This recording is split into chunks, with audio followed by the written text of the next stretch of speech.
அன்பை குறித்து இந்த நாளிலே உங்களோட நான் பகிர்ந்து கொள்ள விரும்புகிறேன்.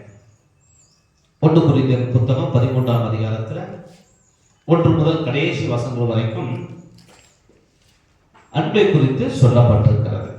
1 கொரிந்தியர் புத்தகம் 13ஆம் அதிகாரம் 1 முதல் கடைசி வசனம் வரைக்கும் நீங்கள் 1வது வசனத்திலிருந்தே நீங்கள் வாசிக்கும்படி உங்களை அன்போடு கேட்கிறேன். வாசிங்க. நான் மனுஷ பாஷைகளையும் தூதர் பாஷைகளையும் பேசினாலும் அன்பு எனக்கிராவிட்டால் சத்தமிடுகிற வெண்கலம்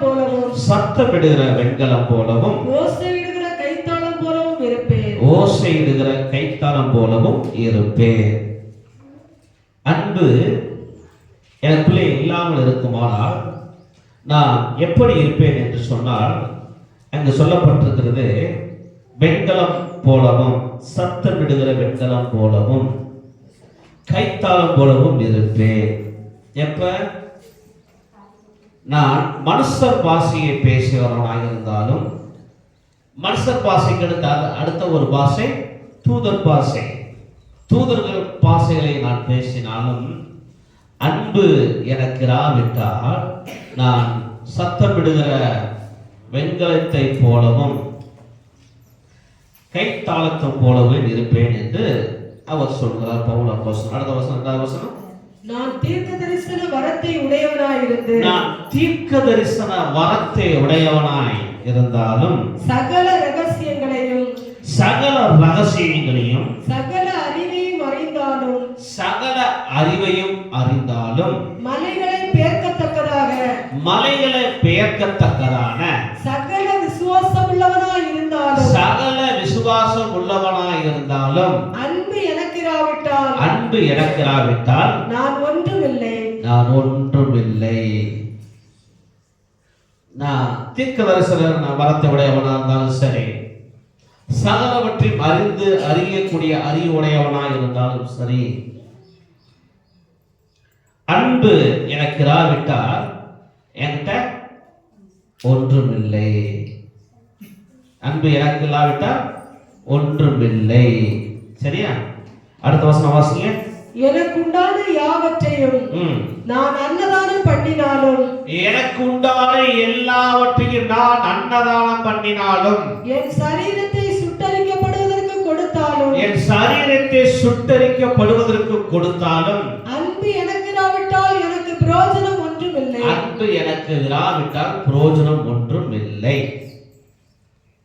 அடுத்து அன்பு நீடிய சாந்தமும் தயவும் உள்ளது. சரி, என்ன சொல்றாருன்னா, இந்த 3 வசனங்களை நான் பார்க்கும்போது அவர் சொல்றா, அன்பு எனக்கு இல்லை, நான் ஒண்ணு இல்லை அப்படிங்கிறதான் சொல்றாரு. நான் தூதர் பாஷையை பேசினாலும்,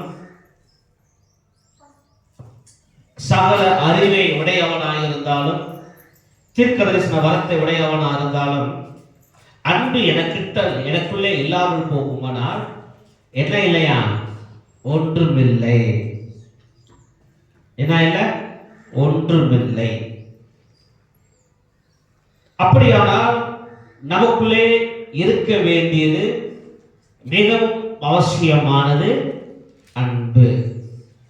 இந்த அன்பு என்ற இந்த 3 எழுத்தினாலே முழு உலகமும் இயங்கிக் கொண்டிருக்கிறது. அல்லேலூயா, அல்லேலூயா. God is love. தேவன் அன்பாகவே இருக்கிறார். தேவன் அன்பாகவே இருக்கிறார். அன்பே தேவன். அப்படியானால் அந்த கருமையான தேவ பிள்ளைகளே, எல்லா மனுஷனுடைய வாழ்க்கையிலும் அன்பு மிகவும் அவசியமானது.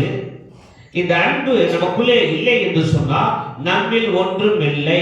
இந்த அன்பை குறித்து பவுல் இப்படியா சொல்கிறார். நீங்க அடுத்து வாசிங்க.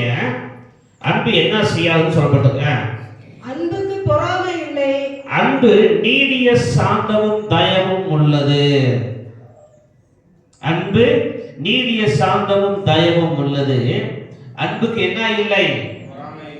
அன்புக்கு என்ன இல்லை? நல்ல சத்தமா.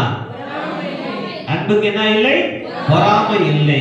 அப்படியானால் ஒருவரை பார்த்து நாம் பொறாமை கொள்வோமானால் நம்மிடத்தில் அன்பு இல்லை. நான் சொல்லல, வசனம் சொல்றதான் சொல்றேன். ஆமா, பாஸ்டா சொல்லிடக்கூடாது. வசனம் என்ன சொல்லுது? அன்புக்கு பொறாமை இல்லை.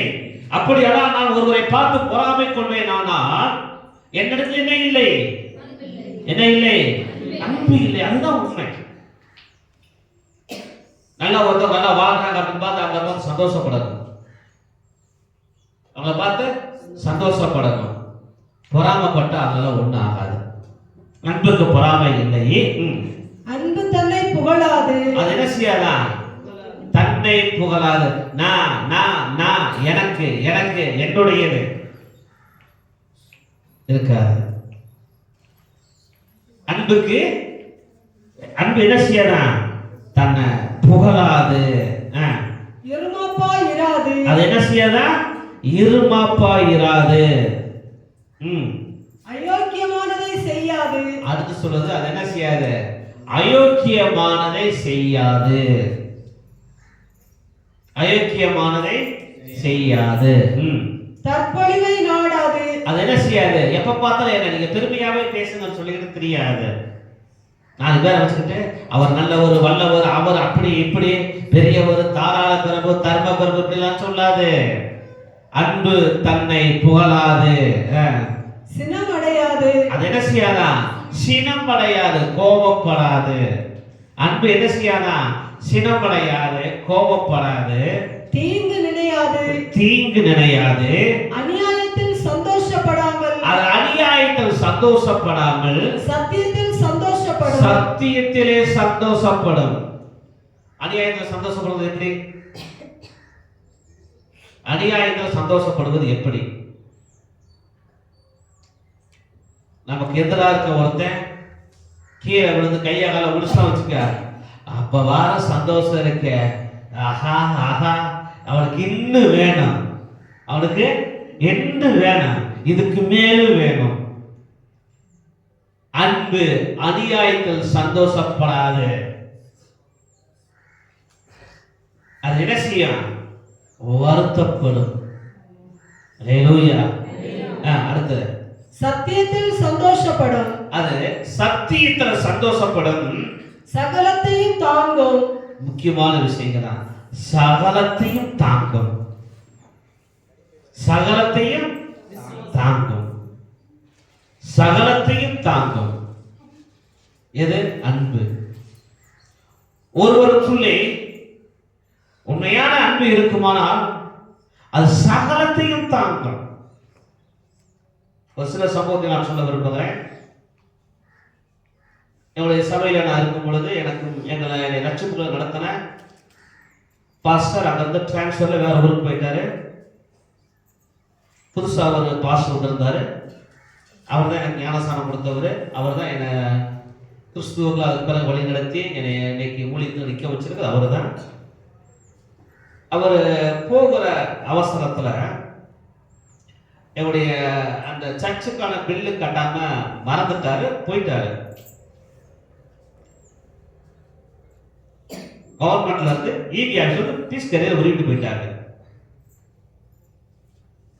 நைட்டு கரண்ட் கிடையாது. அன்னைக்கு பார்த்து அதே பஸ்ஸாக வந்திருக்கிறாரு. கரண்ட் இல்லை, அங்கதான் தூங்குறோம். அப்ப தூங்கும் பொழுது எங்க பாஸ்ட் மனைவி என்ன சொன்னாங்கன்னா, என்னப்பா உங்க பாஸ் ஈபி பில் கட்டாம போயிட்டாரு, பூரா கரண்ட் இல்லை, இருட்டில் இருக்க வேண்டியது ஆயிடுச்சுன்னு சொல்லி அவங்க சொன்னாங்க. இது எனக்கு கொஞ்சம் என்னதான் இருந்தாலும் எங்க பாஸ் வரும்போது எனக்கு கொஞ்சம் இருக்கதான் செய்யும். எனக்கு அது ரொம்ப கஷ்டமா இருந்துச்சு. நான் எங்க பாஸ் கிட்ட சொல்லிட்டேன், பாஸ் இந்த மாதிரி மேட்ரு இப்படி இந்த மாதிரி சொல்லிட்டாங்க, கொஞ்சம் கஷ்டமா இருக்கு அப்படின்னு சொல்லிட்டு, அப்பெல்லாம் நான் ஒரு 9வது படிப்பேன்னு நினைக்கிறேன். அந்த 9ஆம் கிளாஸ் படிச்சிருக்கேன். நான் சொல்லிட்டேன். எங்கள் பாஸ் என்ன விடியாமல் 5 மணிக்கெலாம் எழுந்திரிச்சு ப்ரெஸ் பண்ணிட்டு கிளம்பிட்டு எப்போ நீ பஸ் ஸ்டாப்பில் கொண்டு விட்டுருப்பான்ட்டார்.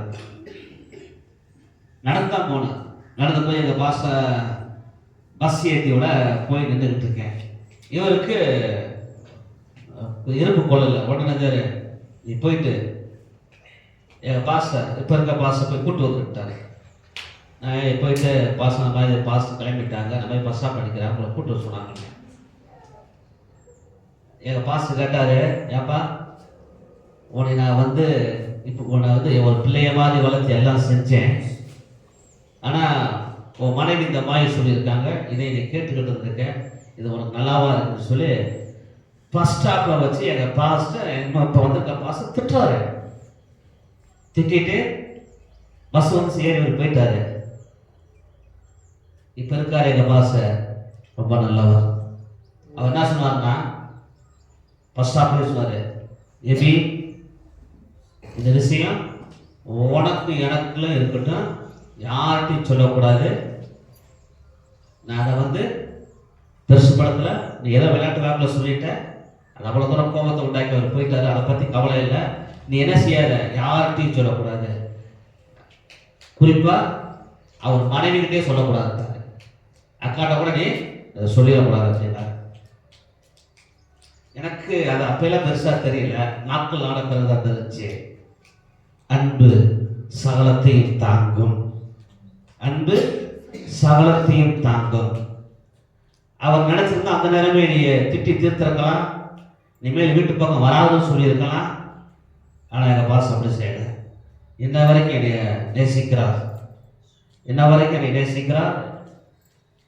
அவர் நேரம் கிடைக்கும்போது, நான் நேரம் கிடைக்கும்போது ஃபோன் பண்ணால் பேசுகிறோம். எங்கள் வீட்டுக்கு போனால் போய் பாஸ்ட்டை பார்த்துட்டு தான் வரேன். அல்லேலூயா. அன்பு என்ன செய்ய, எல்லாவற்றையும் என்ன செய்யுமா, தாங்கும். நீங்கள் அடித்தா கூட அதை தாங்கும், நீங்கள் திட்டினா கூட அதை தாங்கும். உண்மையிலேயே இந்த ஊழிய பாதையில் பாஸ்டருக்கு இருக்கிற ஒரு பெரிய போராட்டம் எப்படின்னா, தான் குடும்பத்தை சமாளிக்கிறது மாதிரி எல்லா குடும்பத்தையும் சமாளிக்க வேண்டி இருக்கிறது.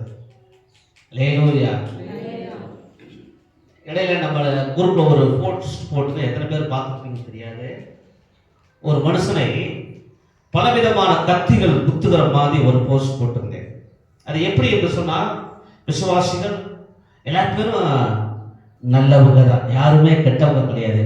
எப்ப அவர்களுக்குள்ளே கொஞ்சம் வித்தியாசமான எண்ணங்கள் தோன்றுமானால், அவர்களுக்குள்ள பிசாசு ஏதாவது விதைச்சிட்டான் அப்படின்னா, ஒரு பாச நீங்க சரியில்லை, உங்க பிரசங்கம் சரியில்லை, உங்க ஜெபம் சரியில்லை, நீங்க உதவி செய்ய மாட்டேங்கிறீங்க, நீங்க அதை பண்ண மாட்டேங்கிறீங்க, இதை பண்ண மாட்டேங்கிறீங்க அப்படின்னு சொல்லி பல ரீதியிலும் வந்து விழுகும். இதுக்கெல்லாம் பாஸ் என்ன பண்ண முடியும்? எல்லாம் வாங்கி சொன்ன பாத்தீங்களா, அன்பு சகலத்தையும் தாங்கும், அன்பு சகலத்தையும் தாங்கும். அப்படியானா இந்த அன்பு எனக்குள்ள இருந்தா மாத்திரம்தான் தாங்க முடிய இல்லை அப்படின்னா எடுத்தடுப்புல கோவம் வர, நீ என்ன மூஞ்சில முழிக்காத போயிரு, நீ மூஞ்சில நீ முழிக்காத போயிருந்துருவான். ஆனா அன்பு எல்லாவற்றையும் தாங்கும், சகலத்தையும் தாங்கும். அடுத்து சகலத்தையும் விசுவாசிக்கும், சகலத்தையும் விசுவாசிக்கும், சகலத்தையும் நம்பும், சகலத்தையும் நம்பும், சகலத்தையும் சகிக்கும், சகலத்தையும் சகிக்கும். அன்பு ஒரு காலம் ஒழியாது, அன்பு ஒரு காலம் ஒழியாது. தீர்க்க தரிசனங்களாலும் ஒழிந்து போம், தீர்க்க தரிசனம் ஒழிஞ்சு போயிடும், அந்நிய பாஷைகளாலும் ஒழிந்து போம், அந்நிய பாஷையும் ஒழிஞ்சு போயிடும், அறிவானாலும் ஒழிந்து போம், அறிவானதும் ஒழிந்து போயிடும். நம்முடைய அறிவு குறைவுள்ளது, நம்முடைய அறிவு குறைவுள்ளது, நாம் தீர்க்க தரிசனம் சொல்லுதலும் குறைவுள்ளது, நாம் சொல்கிற தீர்க்க தரிசனம் குறைவுகள் உண்டு. நிறைவானது வரும்போது, நிறைவானது வரும்பொழுது குறைவானது ஒழிந்து போகும்.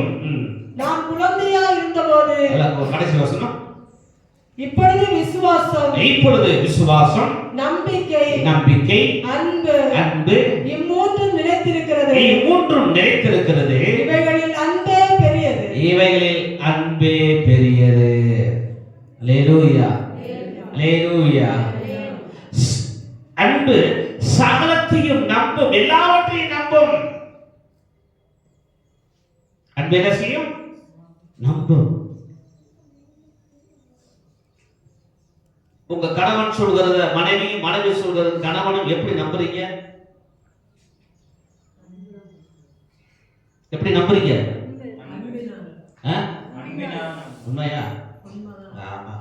நீங்க ஒரு ஊர்ல இருந்திருப்பீங்க, அவர் ஊர்ல இருந்திருப்பாரு, நீங்க ஒரு வித்தியாசமான சூழ்நிலை வளர்ந்துருப்பீங்க. ஒவ்வொரு வெவ்வேறு வித்தியாசமான சூழ்நிலை வளர்ந்திருந்தாலும் நீங்கள் திருமணமாகி வந்த உடனே என்ன செஞ்சிருங்க? ஒரே உறவுக்குள் வேத வசனம் சொல்லுவது நீங்கள் இருவரும் ஒருவராய் இருக்கிறீர்கள் அப்படின்ற அந்த வேத வசனத்தின் அடிப்படையில் அது கிறிஸ்தவர்களாக இருந்தாலும் சரி, முஸ்லிம்ஸாக இருந்தாலும் சரி, ஹிந்துவாக இருந்தாலும் யாரா இருந்தாலும் சரி, திருமணத்துக்கு பிறகு என்ன செய்றாங்க? ஒருத்தரை ஒருத்தர் நம்ப ஆரம்பிக்கிறார்கள். அல்லேலூயா. அந்த நம்பிக்கை எங்க உடையுதோ அன்னையிலிருந்து பிரச்சனை தான். எப்போ வரைக்கும்? கடைசி வரைக்கும். இந்த அன்பு ஒருவருக்குள்ளே இருக்குமானால் அது என்ன செய்யும் என்று சொன்னா, ஒருவர் செய்த குற்றத்தை அது பெரிதுபடுத்தாது. என்ன செய்யாது? பெருசுபடுத்தாது. சரி, நடந்து முடிஞ்சிருச்சு, இனிமேல் நடக்கிறது நல்லதா பார்ப்போம் அப்படின்னு நினைக்கும். அந்த அன்பு என்னைக்கு உடையுதோ அன்னைக்குதான் எல்லா இடங்களிலும் பிரச்சனை ஏற்படும். நண்பர்களா இருக்கலாம், குடும்பமா இருக்கலாம், உறவுகளா இருக்கலாம். இது அங்குதான் உடையும். உடையும் பொழுதுதான் பிரச்சனையை ஆரம்பிக்கும். அல்லேலூயா, அல்லேலூயா. அன்பு என்ன செய்யாதா? அது கோபப்படாது அப்படின்னு எழுதியிருக்கு. அன்பு கோபப்படாது. அதனாலதான் இயேசு கிறிஸ்து தான் வாழ்ந்த காலங்களிலே அவர் சிலுவையிலே மரித்து உயிரோடு எழும்புகிற நாட்கள் வரைக்கும் அவர் கோபப்பட்டதாகவோ அவர் என்ன செய்யற தண்டிச்சதாகவோ பார்க்கவில்லை. இந்த கிறிஸ்துவின் நன்கு நமக்குள்ள இருக்கணும் அப்படிங்கிறத தேவன் விரும்புகிறார். அதனாலதான் 2 கட்டளையா மாத்த 10 கட்டளையும் 2 கட்டளையா மாற்றினார். நீங்க என்ன செய்யணும்?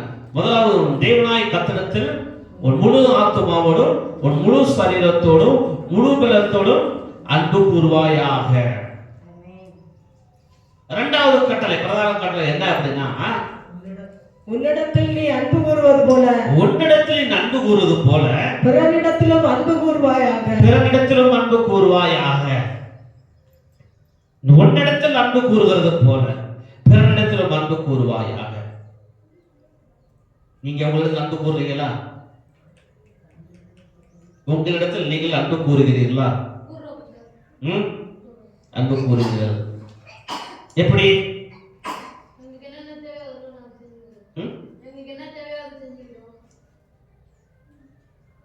நமக்கு தேவையானவற்றை நாம் செய்கிறோம். என்ன செய்யறோம்?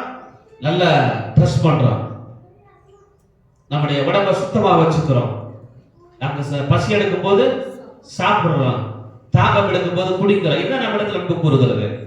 நமக்கு வேண்டியதை வாங்கிக் கொள்வது, நாம் விரும்புகிறதை வாங்கிக் கொள்வது, இது நாம் நம் மீது அன்பு கூறுவது.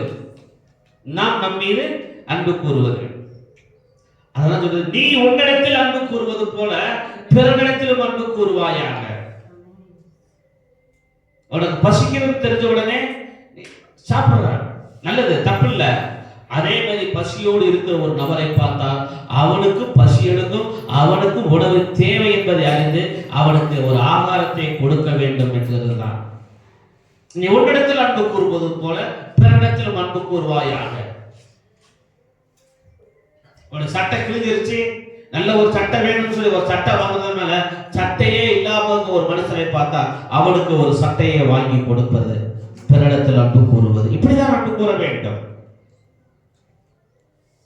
நான் அன்பு கூறுவது மிகவும் அவசியம். அதனாலதான் இயேசுவானவர் சொன்னா, நீங்க என்ன செய்யணும்? அன்பா இருக்க வேண்டும் என்பதுதான் தேவனுடைய சித்தம். அல்லேலூயா, அல்லேலூயா. இயேசு கிறிஸ்து எவ்வளவு அன்புள்ளவர் நான் சொல்ல விரும்புறேன். 3 வருஷம் கூடயே இருந்து சாப்பிட்டு அவர் செய்த அற்புத அடையாளங்கள் எல்லாம் பார்த்து அவர் கூடயே இருந்த அண்ணன் யூதாஸ் காரியத்தை என்ன செஞ்சாரு? இயேசுவை காட்டி கொடுத்தார். இயேசுவை காட்டி கொடுத்த உடனே இயேசுவானவர் என்ன செய்கிறார்? சிநேகிதனே, புத்தத்தினாலேயா என்னை காட்டி கொடுத்தாய்ன்னு கேட்டார். என்ன கூப்பிட்டாரு? என்ன கூப்பிட்டாரு? நல்லா, சிநேகிதனே, நண்பனே. நம்ம கூப்பிடுமா? அப்படி நம்ம பிரச்சனை பண்ணவங்களை பார்த்து என் சகோதரனே, என் சகோதரியே, என் நண்பனை கூப்பிடுவோமா? இயேசுவானவர் சிநேகிதனை கூப்பிட்டாரு. பைபிள் எழுதின ஆக்கியம் தான் துரோகியான யூதாஸ் காரியத்தில் எழுதியிருப்பான். இயேசு கிறிஸ்து அவர் துரோகின்னு சொல்லவே இல்லை. அல்லேலூயா. ஏன் என்று சொன்னால் பிதாவின் அன்பு இயேசுவுக்குள்ள இருந்ததனால அவர் என்ன செஞ்சாரா, யூதாஸ் காரியத்தை தன்னை காட்டி கொடுத்தவரை அவர் என்ன செய்யல, துரோகியா பார்க்கல, சிநேகிதனா பார்த்தார். பிதாவின் அன்பு இயேசுவுக்கு இருந்ததனாலதான் இந்த 3 வருஷம் கூட இருந்து சாப்பிட்டு எல்லா வேலையும் செஞ்சு ஆண்டவருக்கு அப்பப்ப ஐடியாவை கொடுத்த அண்ணன் பேதுரு சபிக்கவும் சத்தியம் பண்ண தொடங்கினார். அந்த மனுஷனை அறியேன் என்று சத்தியம் பண்ண தொடங்கினார்.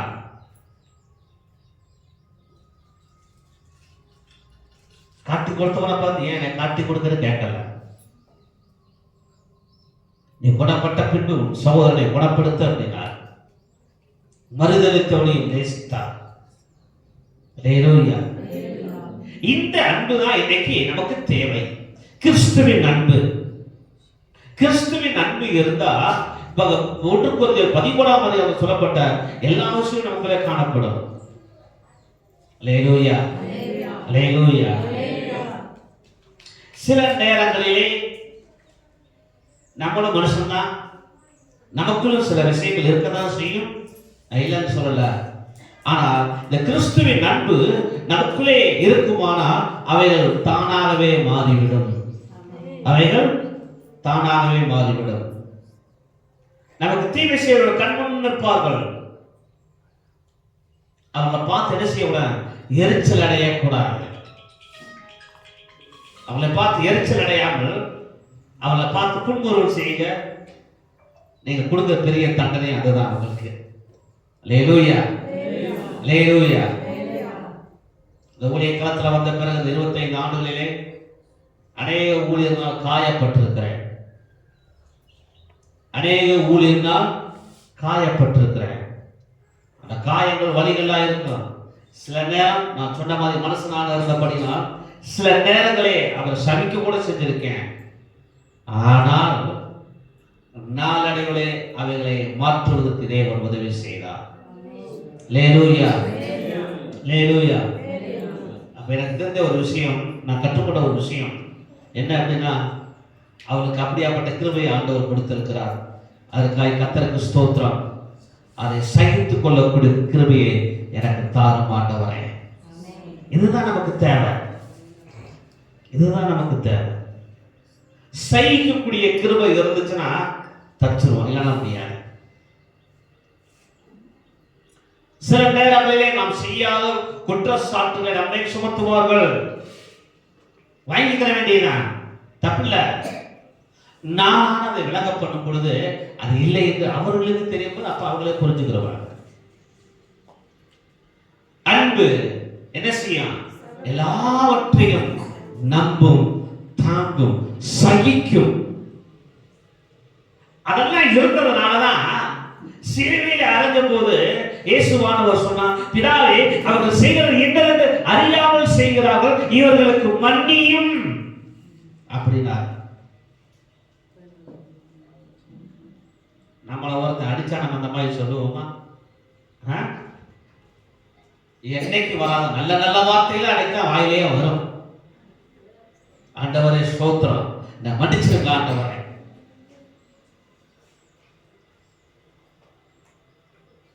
இன்னொரு சில சம்பவத்தை நான் சொல்ல விரும்புகிறேன். ஊழியத்தின் பாதையில் ஆரம்ப நாட்களிலே ஒருவரோடு சேர்ந்து ஊழியம் செய்வதற்கான ஒரு வாய்ப்பு கிடைச்சிச்சு. அவர் கூட தொடர்ந்து செயல்பட முடியாத சூழ்நிலை வரும் பொழுது ஃபோன் பண்ணி, ஐயா உங்கள் கூட சேர்ந்த என்னால் ஊழியம் செய்வதற்கான சூழ்நிலைகள் இல்லை, உங்கள் ஊழியத்தை நீங்கள் பாருங்கள், என் ஊழியத்தை நான் பார்த்துக்கிறேன், நண்பர்களாக இருக்கோம், ஊழியத்தில் ஒன்றா இருக்க வேணான்னு சொல்லிட்டேன். அப்போ அவருக்கு சில உதவியெல்லாம் செஞ்சுருக்கிறார். அவரை வச்சு அந்த ஊழியமே ஆரம்பிச்சிருக்கிறேன். அப்போ அவர் கொடுத்த பொருளெல்லாம் திருப்பி கொண்டு கொடுக்கணும் இல்லையா, அந்த பொருளெல்லாம் திருப்பி கொண்டு கொடுக்க போயிட்டேன். அப்போ அவர் சொன்னார், தம்பி அவர் போயிட்டால நீங்கள் இருக்கலாமே. இல்லை, என்னைக்கு உங்களுக்கு எனக்கு கருத்து வேறுபாடு ஏற்பட்டதோ அதுக்கு பிறகு நம்ம 2 பேர் சேர்ந்து செஞ்சால் நல்லா இருக்காது, வேண்டாம் அப்படின்னு சொன்ன உடனே அவர் என்ன செஞ்சார், என்னை தள்ளி விட்டு சேரை தூக்கி அடித்தார். நான் ஒரே ஒரு வார்த்தை சொன்னேன், காரணம் இல்லாமல் என் மேலே கையை வச்சிருக்கீங்க, அதுக்கு பதில் கண்டிப்பா சொல்லுவீங்க. சொல்லிட்டு நான் வந்தவங்க எனக்கு ஆலோசனை கொடுத்தாங்க, பாஸ்டர் நாங்க போயிட்டு பக்கத்துல ஸ்டேஷன்ல கம்ப்யூட்டர் கொடுத்துட்டு போயிடுவோம் அப்படின்னு. அதுலேயும் ஒரு சகோதரி இருந்தாங்க, வேண்டாம் பாஸ்டர் அதெல்லாம் ஒன்றும் செய்ய வேண்டாம், ஆண்டவர் பார்த்துட்டு வந்தீங்க வாங்க அப்படின்னு கூப்பிட்டு போனாங்க. கொஞ்சம் நாட்கள் ஆணிச்சு அதே மனுஷன் சாப்பிட உட்காந்துருக்கப்ப நான் தான் இலை போடணும். இலை போடுறதா வேணாமா, தண்ணி ஊத்துறதா வேணாமா, ஒரு நிர்பந்தமான நிலைமை.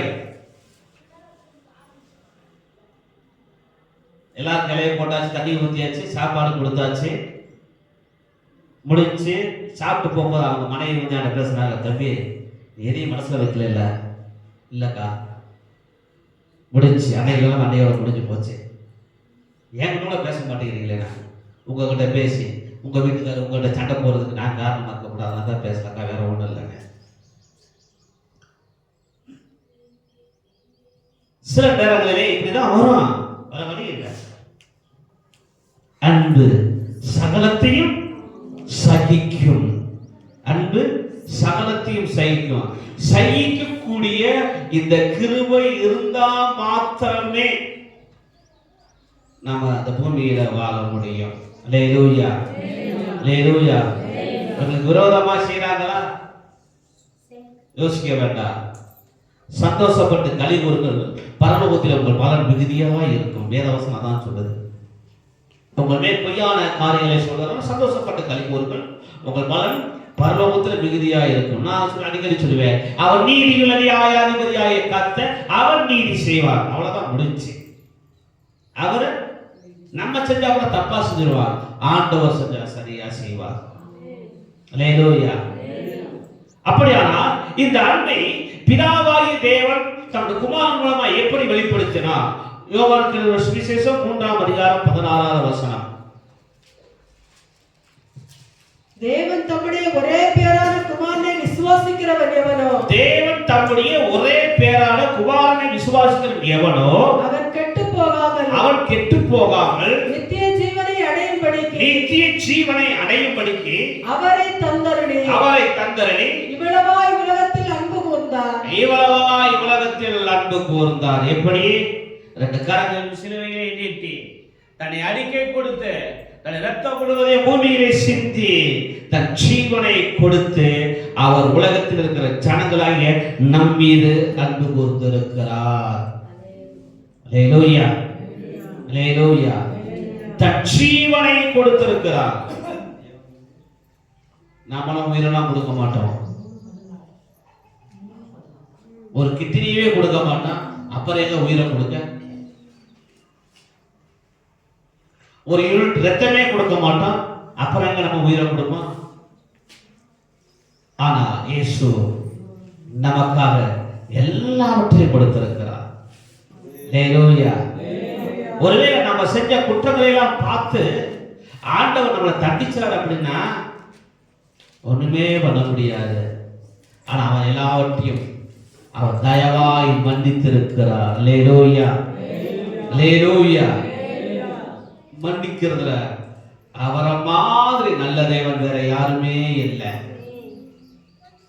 அவரை மாதிரி மன்னிக்கிற தேவன் வேற எவருமே பாருங்க. நம்ம எத்தனை முறை தப்பு செய்யறோம், உடனே முழங்கால் பண்ணிட்டு ஆண்டவரே இந்த பாவத்தை நான் செஞ்சேன் என்னை மன்னிச்சிருங்க ஆண்டவரே சொல்லி முறையிடப்படுது. இல்ல இல்ல உன் பாவத்தை மன்னிக்க மாட்டேன் அப்படின்னு சொல்றாரா? மன்னிக்கிறா. என்ன செய்யறாரா? மன்னிக்கிறார். அதுக்காக மன்னிக்கிறார் மன்னிக்கிறார் மன்னிக்கிறார் சொல்லி பாவமே பண்ணிக்கிட்டோம்னா அப்புறம் நியாயத்தை எடுத்துருவார் ஒரே அடியா. அல்லேலூயா. அந்த 1 கொரிந்தியர்ல பார்க்கும் பொழுது நம்ம கம்யூனிட்டி வாசிப்போம் அந்த கடைசி ஒரு வசனம் சொல்லுது, உலகத்துக்குள்ள ஆக்கினைக்குள்ள தீர்க்கப்படாதபடிக்கு நமக்கு சின்ன சின்ன சிக்ஷைகளை கொடுத்து அந்த தண்டனையிலிருந்து நம்மளை காப்பாற்றுகிறார். அல்லேலூயா, அல்லேலூயா. இதெல்லாம் ஏன் என்று சொன்னால் அந்த அன்பு அவருக்குள்ளே இருக்கிறபடியினாலும் அந்த அன்பு நம்மை வெளிப்படுத்துகிறார். அப்படிதான் வெளிப்படுத்துகிறார். உடனே நமக்கு ஆண்டவர் ஒரு தண்டனை கொடுத்தாலும் ஐயோ ஆண்டவர் தண்டிக்கல என்னை அவ சிட்சித்து நல்வழிப்படுத்துகிறார். சிட்சித்து நல்வழிப்படுத்த. நீங்க உங்க பிள்ளைகளை என்ன செய்யுங்க, தப்பு செய்யும் போது அடிக்கிறீங்க, திட்டுறீங்க. எதுக்கு?